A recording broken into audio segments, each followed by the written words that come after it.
కేంద్ర ప్రభుత్వం అవలంబిస్తున్న ప్రజా వ్యతిరేక విధానాలను ప్రతిఘటించాలని నినాదిస్తూ ప్రజా సంఘాలు కార్మిక సంఘాల ఆధ్వర్యంలో ఆదిలాబాద్ పట్టణంలో భారీ బైక్ ర్యాలీ నిర్వహించారు. ఫిబ్రవరి 16న దేశవ్యాప్త కార్మికుల సమ్మె గ్రామీణ భారత్ బంద్ నేపథ్యంలో ఈ సన్నాహక ర్యాలీ చేపట్టారు.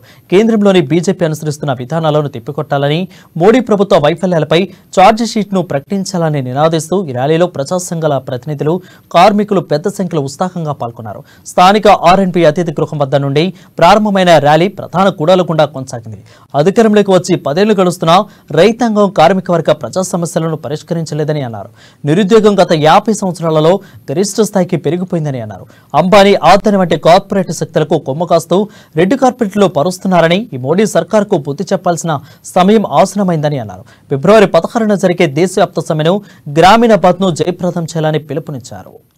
భాగంగానే ఈ రోజు గవర్నమెంట్ పూర్తిగా ఇంకా నిర్ణయం తీసుకోలేదు. మద్దతు ధర విషయంలో కానీ, అదేవిధంగా మార్కెట్ల విషయంలో కానీ, రైతులు గిట్టుబాటు ధరల విషయంలో కానీ, కర్షకులు అందరూ కూడా ఈ రోజు దీన్ని వ్యతిరేకిస్తూ